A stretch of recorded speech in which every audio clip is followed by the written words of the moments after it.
Am I the only one rocking out to the music right now? You guys are looking like so bored, but you know what I this was music? rocking out to it.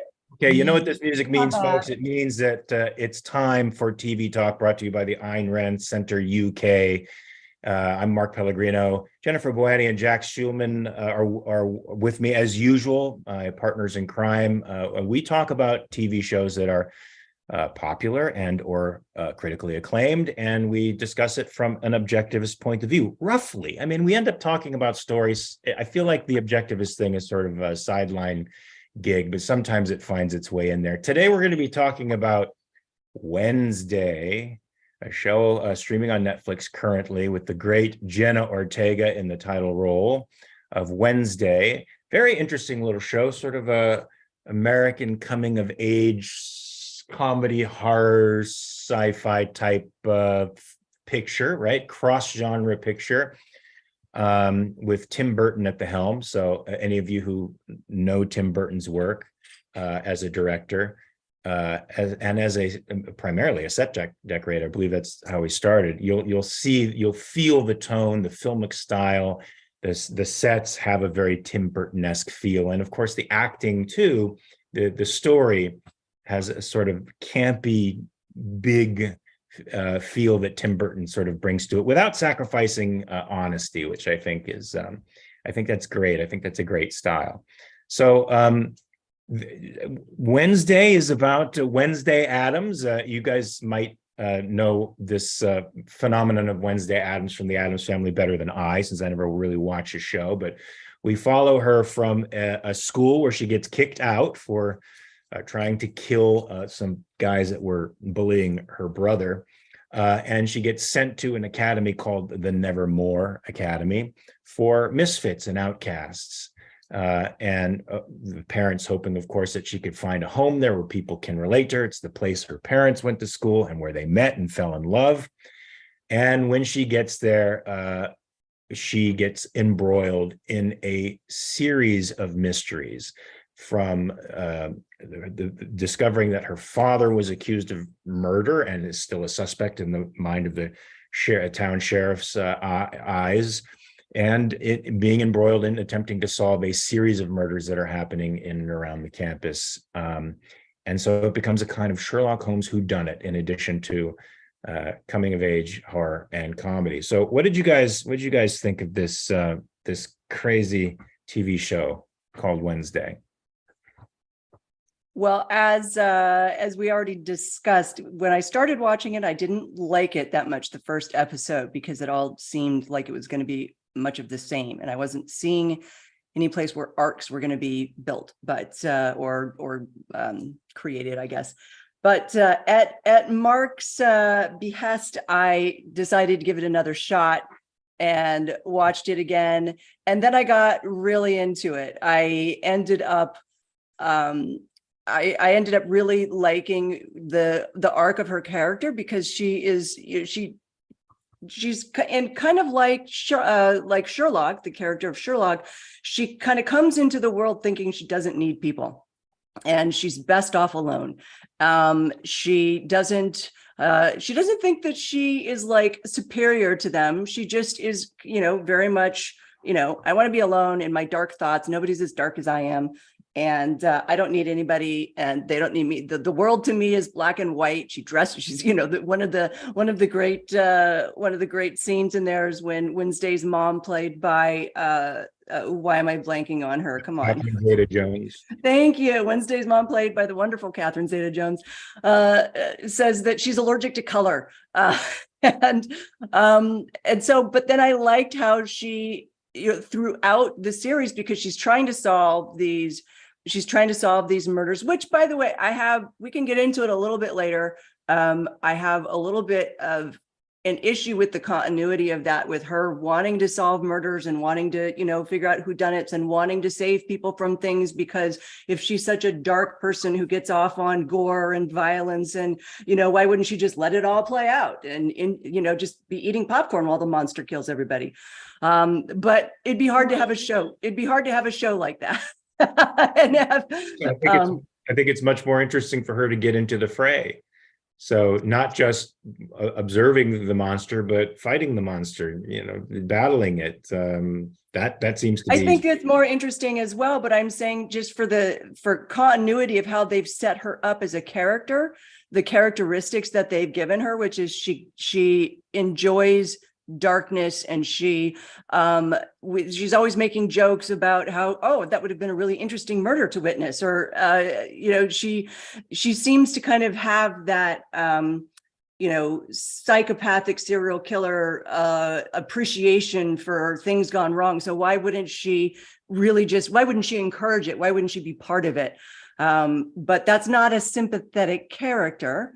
So I understand why they would need to change that. And as a result, what happens is you go from, trying to buy her, I don't need anybody, everything is dark to me. And against that, she kind of betrays her what she says about her own self in a good way, that she really does want to sort of help people and the people that she cares. And she really does want to care about other people. And she eventually does. I loved the very last scene where her roommate, who finally turned into a werewolf and protected her against the monster, comes back and they reunite. And the whole series, Wednesday, is like not about hugs. She pushes, like, I don't touch people. And the girl, her little werewolf roommate, is always trying to hug her, and Wednesday's like, get the hell away. And then at the end, when they reunite and she hugs her, and Wednesday like hugs her back, like, I thought that was really cool. That was a nice, wonderful arc for me. I completely agree with that. And you kind of stole some of my thunder there, Jax. Sorry. But you guys, my feedback sandwich on the show. So I'll start with the positive, and then I'll put the negative in the middle, and we'll end back on the positive, as they teach you in corporate training. So starting with what I liked, the art direction was beautiful, the Tim Burton and the sets and the costume designs, and it's beautiful to look at. And there's the scene like where she's running through the woods and she's just a silhouette in her beautiful little black prom dress, or whatever dance dress she was in, and she's looking for her friend who she knows has been hurt by the monster. And it's just beautiful to look at. It's so Tim Burton. And I also love this concept of the misfits in a school together, and they've all got these superpowers that they're sort of trying to figure out how to navigate in the world with. And maybe they're a little insecure about it, and their parents may be demanding about it, just like all teenagers, something I think all teenagers can relate to. So I appreciate that. And I love the way that the old Addams family ties into the show. I love Thing, and I like they're bringing in some things from the old world. I like that Uncle Lester dude came into it at some point. So fun, a lot of fun. So that's the top of my feedback sandwich. Now, for the parts that I didn't like, besides the main character is awesome. She's good. Jenna Ortega, she's great. But some of the other actors, just to me, were like soap opera actors. They almost felt like they were reading their lines, and they kept pulling me out of the story and just like wah wah wah wah wah wah wah wah wah. And I maybe to the point at somewhere through the series, I wondered if they didn't spend too much time on art direction and set and costumes, and not enough money on casting and getting people who could actually carry these scenes. So that bugged me throughout. And there was a little melodramatic, almost soap opera feel to me, like I was watching a soap opera. So that part drove me crazy a little bit. And also the climax, it also seemed like they might have run out of money with story development, because the end was just like the last hour was just a full-on fire hose of exposition of everything that was revealing of what was really going on. And I was like, oh my God, really, really? So I think that was a weakness of the series, but what saved it for me were the arcs, like you said, Jax. Wednesday's arc was beautiful, and that moment when she's hugging her roommate, and the roommate's arc I thought was really interesting. You know, the fact that she didn't want to be a wolf, but she didn't want to do it, but at the end she was the one who actually who captured the I thought she did want to be a wolf. I thought she was just going through the changes late, and she was going through her version of puberty at a different time than everybody else, and it made her feel sort of bad and less than, which I think is something that Well, she decided that she a lot of wanted kids to. should understand. She decided that because she was getting a lot of pressure from her parents and family to wolf out, and she was trying to, but then she kind of stands up and says, you know what, it's going to happen when it happens in its own time, and I'm just going to, and as soon as she accepts it and come to terms with it, of course, then the wolf comes out. Yeah, that's good. I mean, that's a great sort of message, I think, for anybody out there going through those kinds of similar experiences, but in real life. Well, I mean, I don't, how can I address this idea that a consistently nihilistic character would be unwatchable, right? I think would be unwatchable. And I think the nihilism Wednesday is a device. It's a story. I think it's a storytelling device because she's so effortlessly excellent at everything. It's more to highlight, I guess, certain things, ironies and, you know, paradoxes and things that I think make the piece funny, right? Like it's I think a broad brush sort of lampooning of some conventions that I think, you know, make us laugh a little bit. But I totally agree with that, and I also think what made once I got several episodes in, and I was like, well, maybe she's kind of almost autistic. Like maybe she's on the spectrum. And we were seeing that she was chasing these clues and wanting to do good in action that made her redeemable and watchable, I think. But it took a little while. It takes a few episodes to get into it, right? I got to tell you, as an objectivist, I can frame her character in a way that I really like from my philosophical point of view, because she is her own woman. She is a complete individual, and completely focused on her end and on achieving her goal. And that sounds a little bit dry, but it's sort of that's what made me think, wow, she's a very interesting and heroic character, and someone that, even though it's a heightened type of reality, that, you know, why wouldn't you aspire to effortless greatness, being effortlessly excellent at everything you do, which she seems to do. So she also doesn't sacrifice other people to her cause.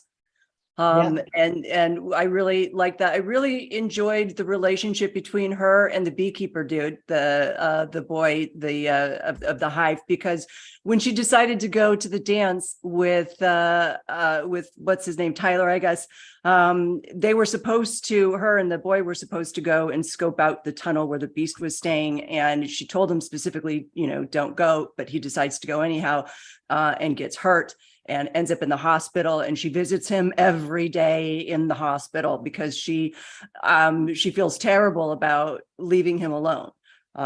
And I think that's really, she needed those save the cat moments because of how cold she could come across as. But her the save the cat moment happens at the very beginning when she finds her brother Pugsley locked in the locker, and then gets revenge, and then says, nobody tortures my brother except for me.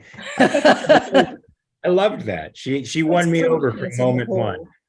Although as much as, you know, I'm willing to suspend disbelief, there was a part of me that was like, piranhas in a swimming pool, I don't think that would last. Anyway. That what would last? The kids would last? Piranhas can't live in a swimming pool, not even for 10 seconds. I thought they were freshwater fish. That's what the movie Piranha told me. But they are freshwater fish, but a swimming pool is not like fresh water. It's highly toxic, I imagine, anything that's actually breathing it, but that doesn't matter. The This important thing came was to test. her save the cat moment, right? It was her that puts you on her side right away. You know exactly what type of person she is, because when she's going into it, she says, I'm about to do what I do best. All right. It So was a she, great hook scene for sure. yeah, she, Mark, for the benefit of our viewers out there who may not be familiar with the "save the cat" term, give us the give us the very updated version of that. Or so Save the Cat is a writing system developed by a very bad screenwriter named Blake Snyder. And the Save the Cat moment is supposed to be any moment that the main character engages in that gets you emotionally on his side. And he literally called it Save the Cat. Like the main character would save the cat from the tree. Automatically, you feel some sympathy for him, so you're on his side. Of course, a TV show like House of Cards flouted that from the very first scene by actually having the main character kill a dog. kill the dog. While he's talking to you. Of course, it was Kevin Spacey, so we all know that probably came from a real space. But yeah, so I don't know whether that's necessarily great writing. I've been watching some very good shows, White Lotus, for example, that is all about sort of really complicated characters. Everybody sort of has a mixture of good and bad. Nobody's quite heroic. I know this is all sort of anathema in objectivist circles, but it's very, very well done. And I don't think anybody has a save the cat moment in there. It's not formulaic at all. And yet you follow the drama and you're sort of on certain people's sides once you start to learn what's going on with them. But here we have sort of that formulaic attack, which I think is smart because her characterization is rather rough to get through. You know, she does it very consistently. I don't think she blinks through the entire show, which is itself a feat of self-control. But her consistent ironic take on everything, or nihilistic jujitsu flip on every moment, which is refreshing at first, becomes a little bit wearing after a while, but you have to stick with it because it does pay off, I think. Yeah, I agree. I'm Mark, I'm preparing you for something right now. I'm going to read a super chat, and I'm sorry, but I sold you out. I actually sold you. I sold me too. And they tried to bring Jennifer into it, but I don't know that she'll do it. But this is from Allie. So what are our normal super chats that we get here? Like the amounts that we get on this line? I don't know. Usually we get like $2, $5, sometimes $10. So we have a $50 super chat. Wow. From Allie? From Allie. Oh. No bamboozle. Mark and Jax, you both got to do the Wednesday dance. Jennifer too, if she can. Oh yeah, but I don't know all the Wednesday dance. I have some of this. Yes. We can. Okay, no. So we will. I will commit to doing it not properly, but cue the music. Maybe Daniel can find the music, and when it's time toward the end of the show, I will try to do the Wednesday dance, and y'all can follow along. Okay. But Daniel, for reference, Thank you, Allie. Thank you, Allie. Daniel, for reference, it's Goo Goo Muck by the Cramps. If you can find it. Hopefully we don't get we can just do like a little bit of it so we don't get a copyright thing. Yeah. But and you can how much can you play? Can you play the actual dance itself as like you display it here from YouTube onto our screens, or is that so that we're not actually doing the dance, we're just watching the Wednesday dance? I mean, I don't know because we don't really remember it. But yeah, I'll play it on my screen. Pull it up on you. I'll play it on my screen so that I can follow along with it. But Allie says she didn't pay for the actual. I paid $50 for the actual dance. What does that mean, Allie? You want to see the actual Wednesday dance, or you want to see us doing the Wednesday dance? We can do this. See us doing the actual Wednesday dance. Yeah, I will do as much of it as I can. I will even stand up for it. Now, where did this conspiracy take place? Did this happen on the chat? On the chat, there are very many requests to do the Wednesday dance, and I said it's going to take a big super chat, and we got a big super chat. So. Oh, wow. Yes. So see, this is how we make money for Ayn Rand Centered UK. We just sell ourselves. So I've already said as an objectivist what appealed to me about her character, right? Her character, her individualism, her intelligence, her effortless excellence at everything that she did, her confidence, her self-confidence, and her capacity to stand alone, even though she discovers, I think, towards the end that it's okay to bring other people into her universe, which is part of what makes her come of age, I think. Yeah, I think she integrates her feelings about her parents as well and gets clear on that, which I think is a point of growth for any adolescent, right? That's part of what makes you an adult. But what do you guys find, as if you could put it into words, is there anything about this story that strikes you as an objectivist as potentially interesting, or maybe not, maybe the opposite? Ugh. I also like the grand scale that Tim Burton, I love his dramatic scale. Everything in his pieces are exaggerated, right? Larger than life, but still not so large that they're breaking the bounds of truth, but big and grand in scale, dramatic, not realistic. And I like that aspect of his work. To me, that's very much in keeping with our some of our notions of art. I think if I had to tie it to objectivist themes, the clearest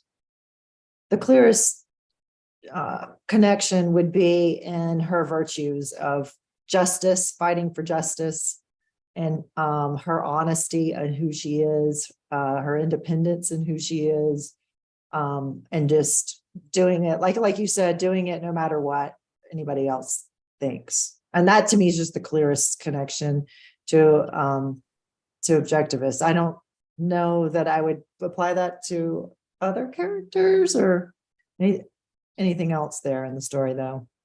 But I'm listening. Jax, do you have any connections? I actually really like the concept of Nevermore. It's like a gulch for weirdos. And they're not like, they're not teaching you to like humble yourself and to, do for others. And, they're teaching you to develop your abilities, be excellent at what you do. I love the competition that they hold, the rowing competition. That was hilarious. I mean, where it's basically like you win by any means necessary. And it was like, yeah, you get and you get a freaking trophy. Not everybody gets a trophy. The winner gets a trophy. So I think that they, even whether it's on accident or on purpose, they incorporate a lot of interesting capitalist themes. I think that's, I think objectivists should watch it. Yeah, and especially since objectivists are sort of the misfits, I think, of society today, and being unapologetic about it. Which, don't you think our culture is trying to go in that direction with isn't wokeness ideally supposed to be that idea of letting people who are misfits in a way shine, or let them be what they are without, right? And being an atmosphere. Is that what you're saying? Is that what woke culture is? But isn't that what woke culture is aspiring to be? I mean, the more decent aspects of it, not the nihilistic. Oh, like if we're being really benevolent about the woke movement. We're being benevolent. We're taking out 90% of it, which The fascism. nihilistic. Yeah, if we're being benevolent, the idea of a persecuted or oppressed people within a group can find their own place where they accept one another and allow those things that other people see as handicaps or strange to make them flourish, actually to be their strengths as opposed to weaknesses or something bad. I think it's the sort of the healthier swing, right? Yeah, and the thing that the woke culture doesn't do is it doesn't elevate, all different types of people. There are certain types of people that it wants to actually repress and oppress because they believe. Oh, did we lose? Are we still on? Hold on, I'm going to see where I think we're still on. Okay, So- we're still, he had to relog in. So sorry, I lost my train of thought. So you said it doesn't. You said it does only. It elevates some at the expense of others, but it's not. It's not really that either. It elevates them according to a victim status, so they're still oppressed and beat up, and that's where they get their stature from. In this case, these people have these, sources. They have talents. They have these things that make them different, distinguish them from other people, but they're not. They don't see themselves as victims at all, right? And those capacities are heightened and strengthened and brought out in a place where they can be free from the prying eyes of people who don't understand their nature. So it's sort of the opposite, like it's not misfits wailing and crying and moaning and bitching and guilting other people into accepting them. It's misfits having a place where they can be supportive of one another and grow and become, good. Yeah. So the music and the video are both ready. So if you guys want to go through this, the Wednesday dance. Oh, you want to do it now?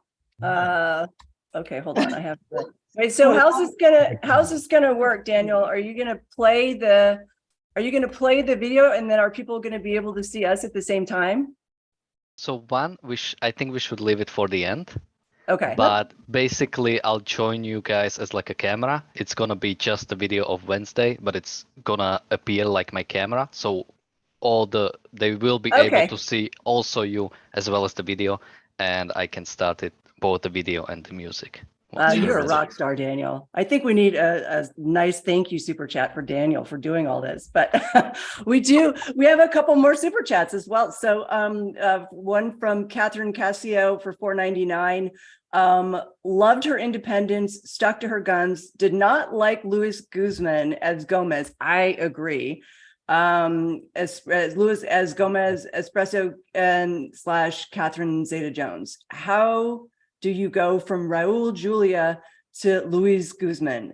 I agree. I did not like the Luis Guzman depiction, because if you saw the original Addams Family, Raul Julia was a freaking hunk.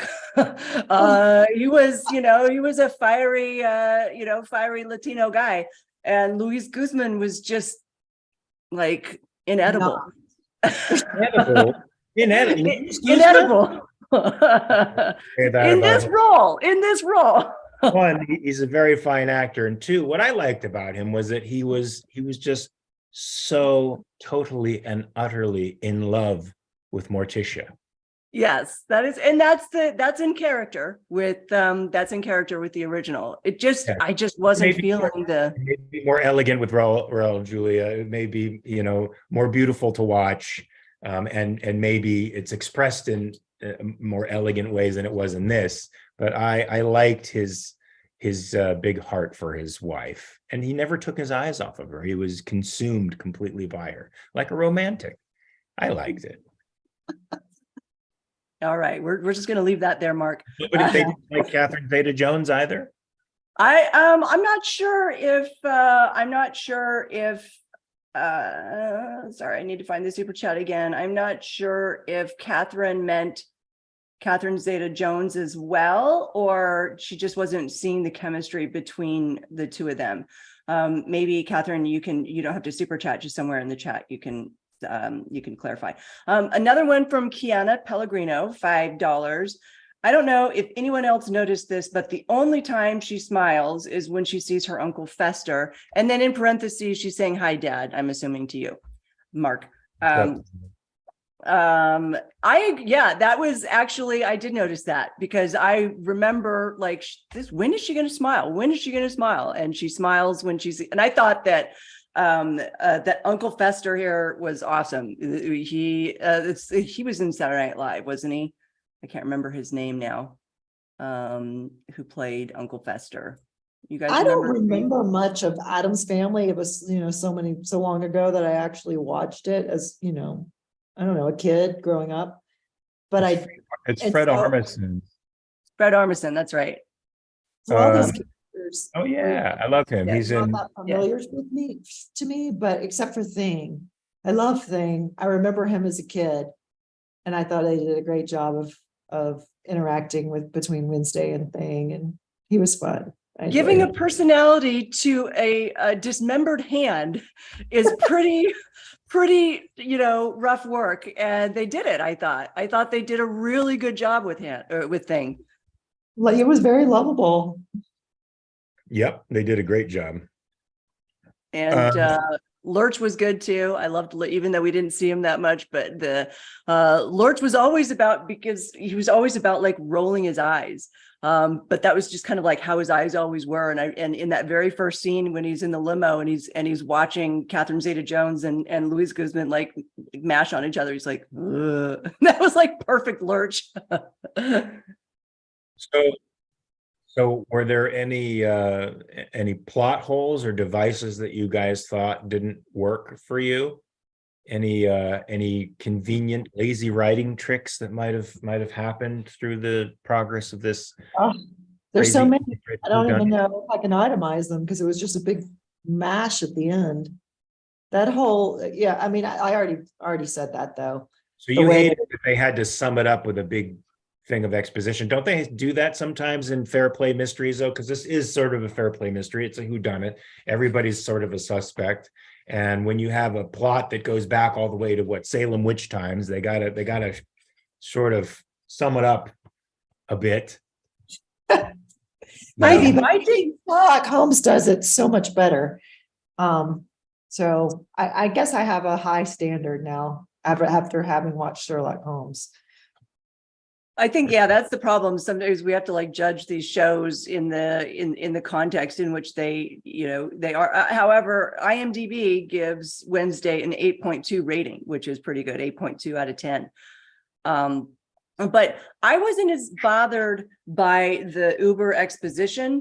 I'm not bothered by exposition as long as it's done, as long as I'm interested in it, as long as it's fairly entertaining to me. I was sort of bothered by the bigger character inconsistencies, and then sort of like there was like a bit of Deus Ex Machina at the end when Wednesday gets stabbed, and she gets stabbed, and her ghost conveniently shows up to heal her. God from above. And look, I can just enter into you. You'll never see me again. You'll be healed, and now you can get up and go. I think that was definitely a lazy writing trick. They got themselves into a corner. They didn't. I mean, they got to bring the heroine all the way to the very edge of death. And in their case, they tried to do it, actually do it, and then bail her out. And I thought that was that was too easy. Yeah, that, and then also the Pilgrim, when they bring the Pilgrim back, right? Who does the Pilgrim hate? He hates all supernatural things. And what does the Pilgrim have now that he's back? Supernatural power. So maybe he should kill himself with his little like magical stick. Oh no, I came back as a magical being. I must kill myself.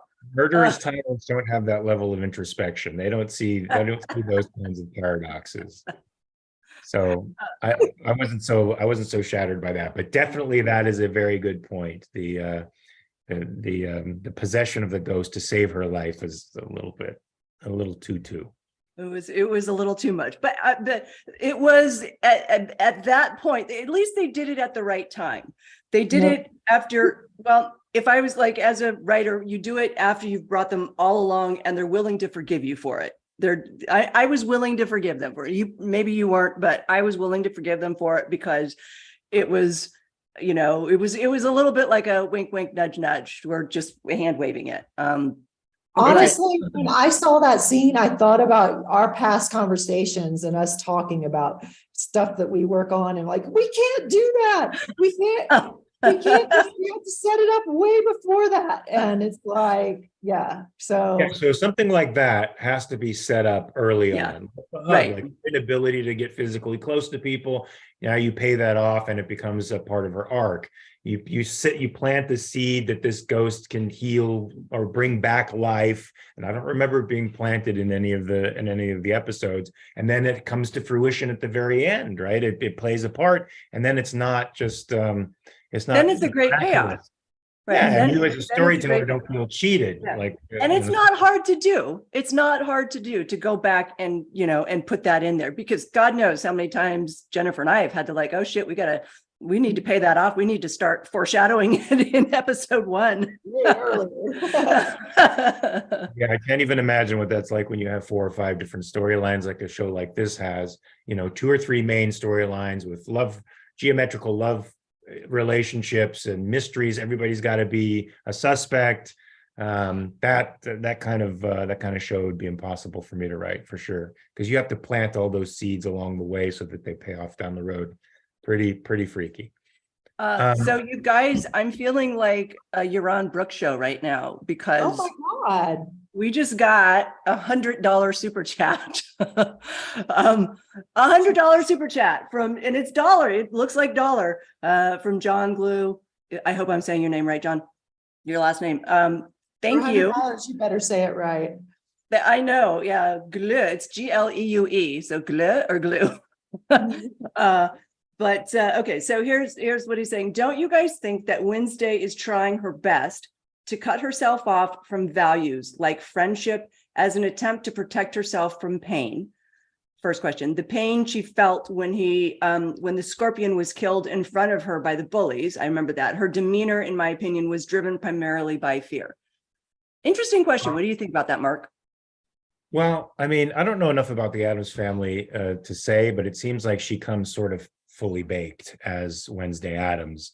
I don't know that that's was that an origin story for us emotionally? Was that what set her emotional profile? Because it seems like that's just sort of the Addams family motif. That's who she part of is. her genes. Huh? Probably part of her genes too. Just it's sort of who she is. I mean, that's a very interesting perspective. I don't know that it goes that deep. Right. I don't know that it goes that deep. She's just sort of an ironic character, right? And the whole thing is sort of a play on family and relationship conventions and sort of making fun of those, and even our conventions of beauty and standards in a way that I think is sort of funny, not evil, not nihilistic, just sort of funny. Right. When they're driving into Nevermore Academy and they look out the window of the limousine and Morticia says, oh, it's going to be it's looking like a beautiful day and it's raining and lightning's going around. I mean, just little things like that just tear at your sense of convention and your idea of what a good day is the irony that makes it sort of funny. So I don't know. I think that there's kind of an aspect of how she, I don't know if it's to the extent of what John was talking about, which, by the way, he corrected me. His last name is pronounced Gloy, John Gloy. So I don't know if it's to that extent, but I do think that she probably kind of has a fear, a deeply rooted fear of, if she starts to connect with people, she could get hurt. I don't think that it's that she already is hurt or is in pain and trying to protect herself, but I think maybe she sees connecting with other people as a weakness, rather than having like a team and, I'm sorry to sound like a communist, but being stronger in numbers or whatever. But if you have the right kind of team, it's like, it's like the superhero team. But I like to say stuff like that. I know. It's just, yeah. But it is like, she, and here's the thing. She learns over and over when she goes out on her own and tries to do everything by herself, it doesn't really work. She comes to wrong conclusions, even though she does things expertly, but she eventually has to bring in people to help. And I think that is human. Right? We're not meant to just be solitary things that exist on islands completely separate from interacting with other people. And I think that's also an interesting story just about human nature and community and social. Indeed. And I think that's what's attractive about the show and gives it an 8.2 on the IMDb grade scale, because as outlandish as it is, as exaggerated as it is, there's enough humanity in there that we could all latch onto it and say, hey, I understand that. I relate to that. That's what makes it a good show for me. Are there any more super chats? Should we get to this dance? Because I know you have a heart out. I have a heart out. Yes. There are no more super chats. Should we talk about, because I'll probably just be so embarrassed that I'll just run away after the end of the dance. So should we talk now about upcoming shows? I think we had talked about 1899. There were some people that wanted to talk about You got the right year? It's 1899. There's a show called 1883, which is an offshoot of Yellowstone. That's not the show that we were talking about. There's another show called 1899. Okay. And it is I found it to be It's riveting. A horror. It's horror. It's horror. It's Mark's genre. Ooh. What network is this on? I believe it's Netflix. It's got a 7.4. All right, I have to see that then. Okay. And it's only one season, so like 10 episodes. Oh, wait, Robert says I didn't read his super chat. I'm sorry, Robert. Oh, I see it now. Okay, Robert, for $2. Raul's great, but not Gomez. John Aston forever. Robert, you are bringing in some way inside baseball here that I'm going to have to ask you about later, because I'm not that much of an Addams Family fan. That's the TV guy. That's John Aston was the guy who played him on TV. And I had the great fortune of working with John Aston in a little horror movie called, what was it called? Nightlife. That's what it was called. I don't know if it's still called that, if that was the working title or not, but he played a mortician, and his nephew, played by Scott Grimes, is being bullied at school by these guys. I'm one of the people who bullies him. Two big football players and two cheerleaders are bullying him, and we die in a car accident. He has the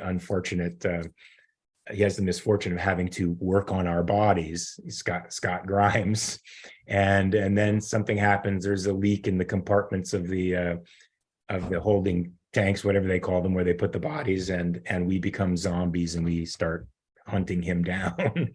So sounds fun. Even as dead, we could not leave him alone. Anyway, but yeah, so why don't we do 1899 next time, whenever that show is, whenever that show is. We'll figure out a date. One last super chat from John Gloy for $5. Thanks, guys. Great answers. Thank you. Thanks again for all the cool super chats. So now I guess we got to pay up. Okay, here it comes. Oh my Okay, God. let me just make sure the sound works. So can you hear this? Yeah. Did you hear that? All right. I got to take my glasses off because I don't want to see myself. Are we going to get the visuals so we can follow along? Yeah. Right. And anybody who's wait, hold on. I got to take my... Everybody who's watching out there, please follow along as well. Dance. Don't just watch. Participate. Okay, let's go. Let's see how it's done. Let's see how the professionals do it. Are you gonna stand up, Mark, or are you gonna do it like that? On, no, I'm gonna do it seated. Okay. I might have to cut my head off to see. Everyone ready? Yep. Jennifer? I'm ready. Okay, 3, 2, 1. Oh, okay. Give me a second. All right. 3, 2. I turned into a teenage cougar mob. Yeah, I cruise through the city and I roam the streets, looking for something that is nice to eat. You better die when I show up.